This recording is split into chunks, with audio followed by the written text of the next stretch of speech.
وطن ته راغلم ملګري خپلوان په تمه وو چې اوس به زه چېرته په ولسمشر پسې دوهم سرخ جوړېږم.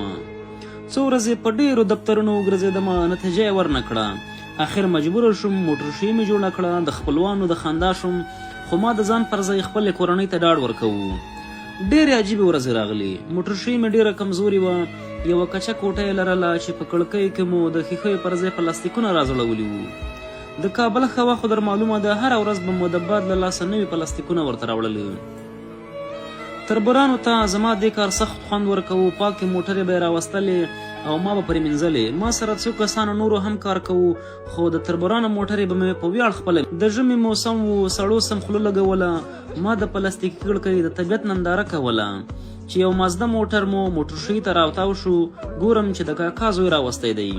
ووتلم، موټر د غواګانو له خوښیو ډک و. خدای مې د غاړه نه بندوي، فکر کوم خپله یې پکې اچولی وو. ما ته یې وویل دا مو د ملګري موټر دی، لږ یې پاک کړه. ما سره لږ کار کوونکي موټر خواته روان شول، ما پرې نه ښودل ځکه د تر بچي هیله مې ماتېدله. هغه په دې هیله راغلی و چې موټر زه پرې مینځم او زه ورته خجالت شم، نو ما هم ناهیلې نه لیږه. هغوی ته مې د چای امر وکړ، خپله مې لمنه وتړله او لستوڼې مې رابړ وهل. که رښتیا ووایم په دې کار نو سخت خفه وم. سترګې مې له اوښکو ډکې وې، خو کار مې ښه په جرأت سره کوو. تروزی مې د چای د ګیلاس سره راووتو، راته وایي سم یې پاک کړه. رښتیا وایم ډېر سخت حالات و، خو دا یې هیله وه او ما پوره کوله. څو ورځې وروسته موټر مې مینځه، د موټر خاوند ورخطا و. ما به هڅه دا کوله چې موټر ښه پاک کړم تر څو بیا ماته راشي.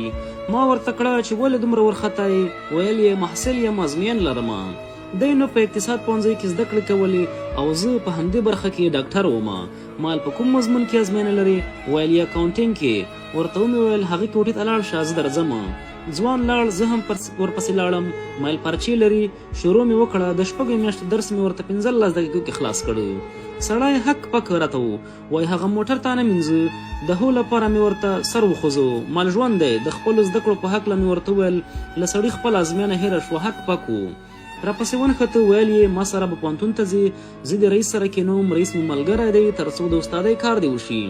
ورسره روان شوم. راته وایي نورې جامې نه اچوې؟ مال نه، هسې نه هم کار مې نه کېږي، خو ستا لپاره به لاړ شم. لون خش د رئیس په دفتر کې یوې خوا ته ودرېدم. په ریاست کې ډېر ښه او لوکس کوچونه پراته وو. هېڅ مې زړه نه غوښته چې کېنم. رئیس را باندې د مستري شک وکړ، خو یو جاینماز مې چپه په کوچ واچوو او کېناستم.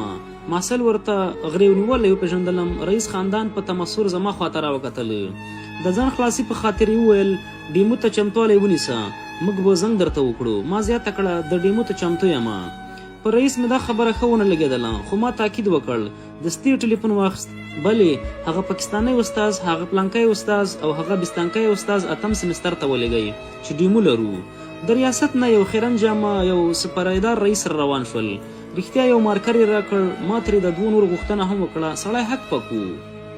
ټولګی یعنې کلاس ډک و. سلام مې وکړ. ټول سیم مسکی مسکی کېدو. زه پوهېدم چې زما جامو او د کابل په دومره قوي پوهنتون کې استاد کېدل په همدې پسې مسکاوې شروع کړي دي. ما ته وایي شروع کړه. مایل په څه کې درس درکړم؟ ویل یې ستا خوښه. ما لس د اقتصاد موضوعات په تخته ولیکل. خط مې په تخته ډېر ښه ښکاره کېدو. بنګ منګ ورک شو. مال کومه موضوع تشریح کړم؟ ویل یې دا دوهمه. هغه مې یو په څو برخو ویشه. مایل دې کې کومه موضوع؟ ویل یې دا دریمه. هغه مې بیا په څو برخو تقسیم کړه. مایل دې کې کومه؟ بس ټوله تخته باندې مې د سمستر د پیل نه تر اخره ټول موضوعات ولیکل. 2 وصل تختې ډکې شوې. ناڅاپه د لاسونو پړکا پیل شوه. شاته مې مخ واړو. ټول سیم ولاړ دی. مخې ته یو خیرن ځوان لوندخیشته د ډېرو هیلو سره ولاړ دی. رئیس غږ وکړ، ځوانه څومره معاش غواړې؟ ډېره هیله مند شوم. ووتلو. دستي 15 ګلاسونه راته وسپارل او له ماشین کار کوه. فرصت لاسته راغلی و. د میاشت په اخر کې راته د پوهنتون د غوره استاد او د جګ معاش وړونکي په نامه مراسم ونیول. جګ معاش په دې پوهنتون کې تر 50,000، خو ما ترې 120,000 افغانۍ واخیستې.